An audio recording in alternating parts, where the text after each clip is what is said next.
ओम शांति। आज नवरात्रि का 7वां दिन, काल रात्रि माँ का आह्वान करेंगे।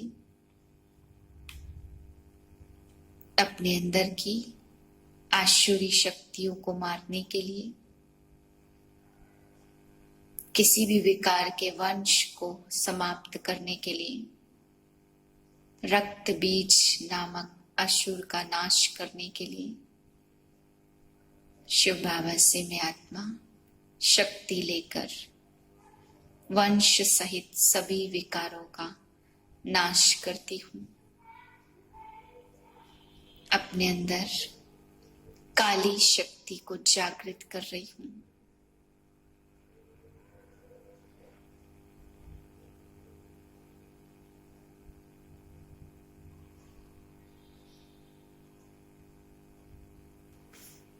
मुझ आत्मा की शक्ति से मेरे मन की धुलाई हो रही है और सारे संसार की भी काली शक्तियां समाप्त हो रही हैं। सर्वात्माओं के अंदर स्वच्छता आ रही है।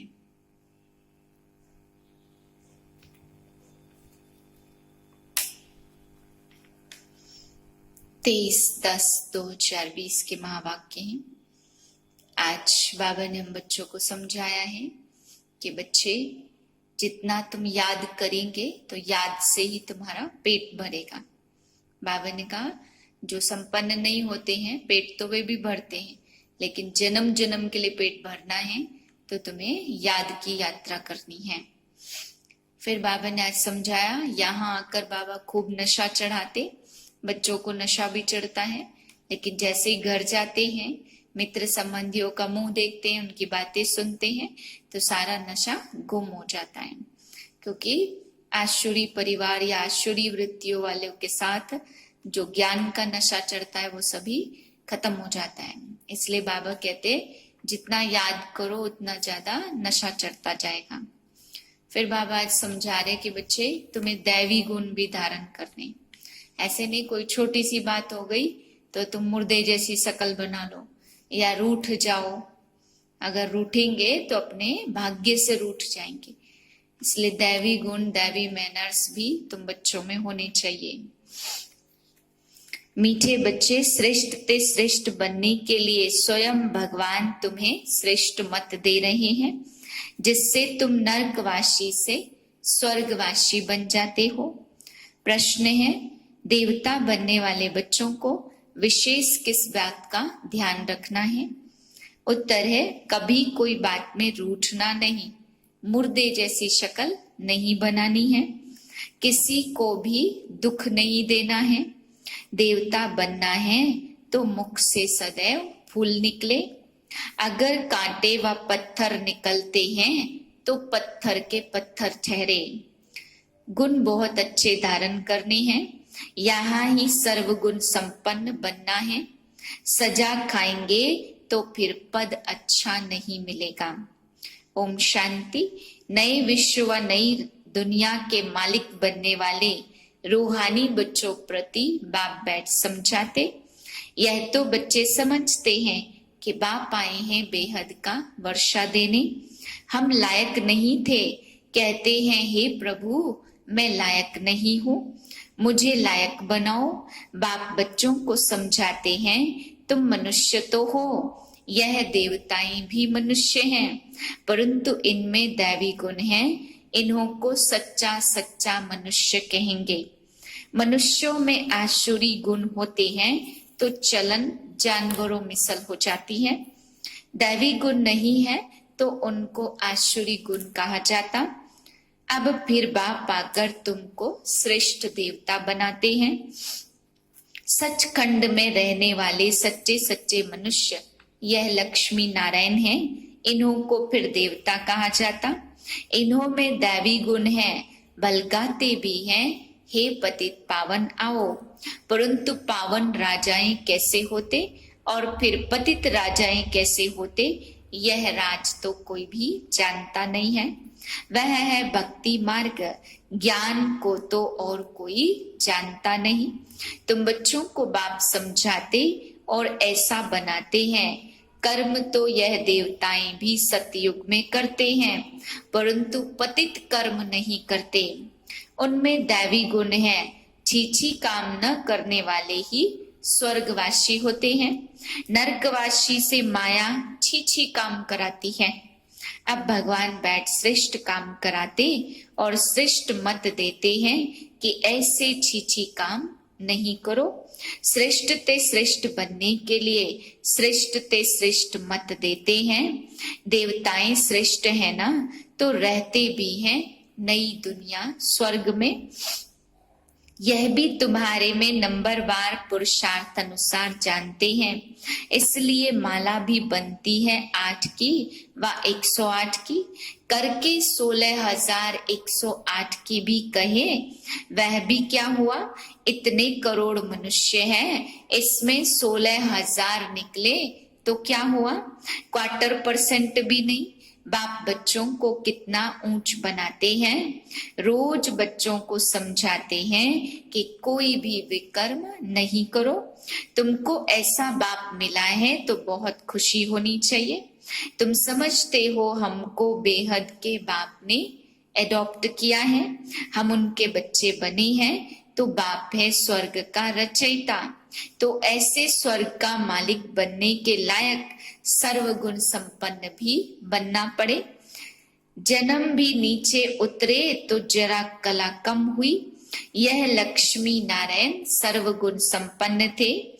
इन्हों के लायकी की महिमा गाई जाती, फिर 84 जन्म बाद न लायक बन जाते हैं। फिर रावण राज्य में जल्दी जल्दी कला कम हो जाती, ग्रहण लग जाता, जैसे सूर्य चांद को भी ग्रहण लगता है। कोई भी पाप नहीं करो, पहला नंबर पाप है देह अभिमान में आना। यह कड़ा पाप है। बच्चों को इस एक जन्म के लिए शिक्षा मिलती है, क्योंकि अभी दुनिया को चेंज होना है, फिर ऐसी शिक्षा कभी मिलती नहीं है। बैरिस्टरी आदि की शिक्षा तो तुम जन्म जन्मांतर लेते आए हो। स्कूल आदि तो सदा है ही। यह ज्ञान एक बार मिला बस। ज्ञान सागर बाप एक ही बार आते हैं। वह अपना और रचना के आदि मध्यांत की सारी नॉलेज देते हैं। बाप कितना सहज समझाते हैं। तुम आत्माएं पाठधारी हो। आत्माएं अपने घर से आकर यहाँ पाठ बजाती हैं। उनको मुक्ति धाम कहा जाता। स्वर्ग है जीवन मुक्ति, यहाँ तो है ही जीवन बंध। यह अक्षर भी यथार्थ रीति याद करनी है। मोक्ष कभी होता नहीं है। मनुष्य कहते मोक्ष मिल जाए, अर्थात आवागमन से छूट जाए, परंतु पाठ से तो कोई निकल नहीं सकते। यह अनादि बना बनाया खेल है, तो वर्ल्ड की हिस्ट्री ज्योग्राफी हूबहू रिपीट होती है। सतयुग में वही देवता आएंगे, फिर पीछे इस्लामी बौद्धि आदि सब आते हैं। यह ह्यूमन झाड़ बन जाएगा। फिर धीरे धीरे सृष्टि बहुत वृद्धि को पाती है। अच्छा, फिर छोटी कैसे होगी। बाप आकर पतित से पावन बनाते तो कितने थोड़े पावन बनते हैं। कोटों में कोई ही निकलते। आधा कल्प बहुत थोड़े होते और आधा कल्प में कितनी वृद्धि हो जाती। तो सबसे जास्ती संप्रदाय उन देवताओं की होनी चाहिए, क्योंकि यह पहले पहले आते हैं, परंतु और धर्मों में चले जाते हैं, क्योंकि बाप को ही भूल गए हैं। यह है एक गज भूल का खेल। भूलने से कंगाल हो जाते और भूलते भूलते एकदम भूल जाते हैं। भक्ति भी पहले एक की करते हैं, क्योंकि सर्व की सदगति करने वाला एक है। फिर दूसरे किसी की भक्ति क्यों करनी चाहिए। इन लक्ष्मी नारायण को भी बनाने वाला तो शिव है ना। कृष्ण बनाने वाला कैसे होगा। यह तो हो नहीं सकता। सिखलाने वाला कृष्ण कैसे होगा। वह तो है सतयुग का प्रिंस। कितनी भूल कर दी है। बुद्धि में बैठता नहीं है। अब बाप कहते मुझे याद करो और दैवी गुण धारण करो।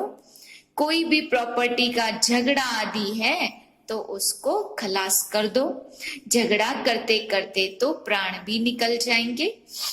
बाप समझाते इसने छोड़ा तो कोई झगड़ा आदि थोड़े किया, कम मिला तो जाने दो, उसके बदले कितनी राजाई मिल गई।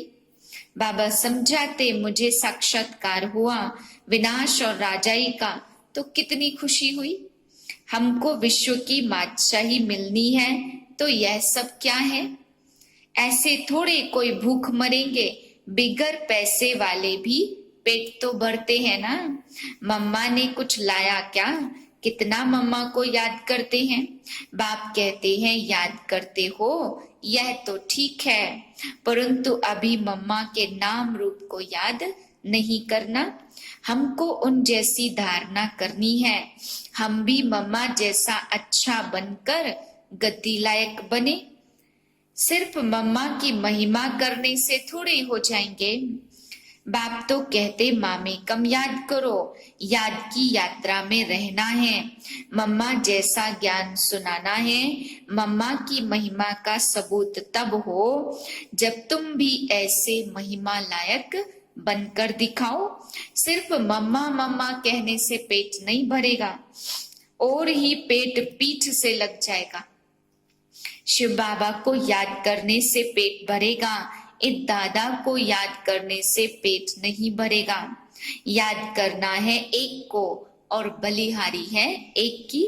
युक्तियां रचनी चाहिए सर्विस की, सदैव मुख से फूल निकले। अगर कांटे पत्थर निकलते हैं तो तुम पत्थर ही ठहरे। गुण बहुत अच्छे धारण करने हैं, तुमको यहाँ सर्वगुण संपन्न बनना है। सजा खाएंगे फिर अच्छा पद नहीं मिलेगा। यहाँ बच्चे आते हैं बाप से डायरेक्ट सुनने, यहाँ ताजा ताजा नशा बाबा चढ़ाते। सेंटर पर नशा चढ़ता है, फिर घर गए संबंधी आदि देखे तो खलास। यहाँ तुम समझते हो हम बाबा के परिवार में बैठे हैं, वहां आशुरी परिवार होता है, कितने झगड़े आदि रहते हैं। वहां जाने से ही कीचड़ पट्टी में जाकर पड़ते हैं। यहाँ तो तुमको बाप भूलना नहीं चाहिए। दुनिया में सच्ची शांति किसको भी मिल न सके। पवित्रता सुख शांति संपत्ति सिवाय बाप के कोई भी दे नहीं सकता। ऐसे नहीं कि बाप आशीर्वाद करते हैं आयुष्मान भव पुत्रवान भव, नहीं, आशीर्वाद से तो कुछ भी नहीं मिलता। यह मनुष्यों की भूल है, सन्यासी आदि भी आशीर्वाद नहीं कर सकते।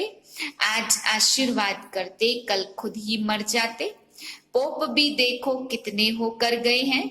गुरु लोगों की गति चलती है, छोटेपन में भी गुरु मर जाते हैं, फिर दूसरा कर लेते या छोटे चेले को गुरु बना देते हैं। यह तो बाप दादा है देने वाला, यह लेकर क्या करेंगे। बाप तो निराकार है, लेंगे साकार, यह भी समझने की बात है। ऐसा कभी नहीं कहना चाहिए कि हम शिव बाबा को देते हैं। नहीं, हमने शिव बाबा से पद लिया दिया नहीं, बाबा तुमको अनगिनत देते हैं। शिव बाबा तो दाता है, तुम उनको देंगे कैसे। नहीं, यह समझने से फिर देह अभिमान आ जाता। हम शिव बाबा से ले रहे हैं, मैंने दिया यह नहीं समझो। बाबा के पास इतने ढेर बच्चे आते हैं, आकर रहते हैं, तो प्रबंध चाहिए ना। गोया तुम देते हो अपने लिए, उनको अपना थोड़े कुछ करना है। राजधानी भी तुमको देते हैं, इसलिए करते भी तुम हो। तुमको अपने से भी ऊंच बनाता हूँ, ऐसे बाप को तुम क्यों भूल जाते हो। आधा कल्प पूज्य आधा कल्प पुजारी, पूज्य बनने से तुम सुख धाम के मालिक बनते हो, और फिर पुजारी बनने से दुख धाम के मालिक बन जाते हो। यह भी किसको पता नहीं है कि बाप कब आकर स्वर्ग की स्थापना करते हैं। तो इन बातों को तुम संगम युगी ब्राह्मण ही जानते हो। बाबा इतना अच्छी रीति समझाते, फिर भी बुद्धि में नहीं बैठता है। जैसे बाबा समझाते ऐसे युक्ति से समझाना चाहिए। पुरुषार्थ कर ऐसा श्रेष्ठ बनना है। बाप बच्चों को समझाते हैं तो बच्चों में बहुत अच्छे दैवी गुण होने चाहिए। कोई बात में रूठना नहीं, शक्ल मुर्दे जैसी नहीं करनी है। बाप कहते ऐसे कोई काम नहीं करो। चंडी देवी का भी मेला लगता है ना। चंडिका उनको कहते जो बाप की मत पर नहीं चलती है, जो दुख देती है। ऐसी चंडिकाओं का भी मेला लगता है। मनुष्य अज्ञानी है ना, अर्थ सहित थोड़ी समझते। कोई में ताकत नहीं है, वह तो जैसे खोखले हैं। तुम बाबा को अच्छी रीति याद करते हो तो बाप द्वारा तुम्हें ताकत मिलती, परंतु यहाँ रहते भी मनुष्यों की बुद्धि बाहर में भटकती रहती। इसलिए बाबा कहते यहाँ चित्रों के सामने बैठ जाओ तो तुम्हारी बुद्धि इसमें बिजी रहेगी। गोले पर सीढ़ी पर किसको समझाओ तो बोलो सतयुग में थोड़े मनुष्य होते हैं, अभी तो ढेर मनुष्य हैं। अंदर में जो चलता है वह बाहर में निकलना चाहिए। गूंगे तो हो नहीं सकते है ना। घर में रड़ियां मारने के लिए तो मुख खुल जाता है, ज्ञान सुनाने के लिए नहीं खुलता। चित्र तो सबको मिल सकते हैं, हिम्मत रखनी चाहिए, अपने घर का कल्याण करें। अपना कमरा चित्रों से सजा दो तो बिजी रहेंगे तुम। जैसे तुम्हारी लाइब्रेरी हो जाएगी। दूसरों का कल्याण करने के लिए चित्र आदि लगा देना चाहिए। जो आए उनको समझाओ, तुम बहुत सर्विस कर सकते हो। थोड़ा भी सुना तो प्रजा बन जाएंगे। बाबा इतनी उन्नति की युक्तियां बतलाते, बाप को याद करो तो तुम्हारे विकर्म विनाश होंगे। बाकी गंगा में जाकर एकदम डूब जाओ तो भी विकर्म विनाश नहीं होंगे। यह सब है अंधश्रद्धा। हरिद्वार में तो सारे शहर का गंद आकर गंगा में पड़ता, सागर में कितना गंद पड़ता, नदियों में भी किचड़ा पड़ता रहता, उससे फिर पावन कैसे बन सकते। माया ने तो सबको बिल्कुल बेसमझ बना दिया है। बाप बच्चों को कहते मुझे बुलाते हो, जीवन मुक्ति दाता एक ही है, दूसरा न कोई। इतनी सहज बात का अर्थ भी कोई समझते नहीं। अच्छा, मीठे मीठे सिकिलधे बच्चों प्रति माता पिता बाप दादा का याद प्यार गुड मॉर्निंग। रूहानी बाप की रूहानी बच्चों को नमस्ते। हम रूहानी बच्चों की रूहानी बाप को नमस्ते। धारणा के लिए पहले पॉइंट, मुख से ज्ञान रत्न निकालने की प्रैक्टिस करनी है। कभी मुख से कांटे व पत्थर नहीं निकालने हैं। अपना और घर का कल्याण करने के लिए घर में चित्र सजा देने हैं। उस पर विचार सागर मंथन कर दूसरों को समझाना है, बिजी रहना है। दूसरी पॉइंट है, बाप से आशीर्वाद मांगने के बजाय उनकी श्रेष्ठ मत पर चलना है। बलिहारी शिव बाबा की है, इसलिए उन्हें ही याद करना है। यह अभिमान न आए कि हमने बाबा को इतना दिया। वरदान है, विश्व कल्याणकारी की ऊंची स्टेज पर स्थित रह विनाश लीला को देखने वाले साक्षी दृष्टा भव। अंतिम विनाश लीला को देखने के लिए विश्व कल्याणकारी की ऊंची स्टेज चाहिए, जिस स्टेज पर स्थित होने से देह के सर्व आकर्षण अर्थात संबंध, पदार्थ, संस्कार, प्रकृति के हलचल की आकर्षण समाप्त हो जाती है।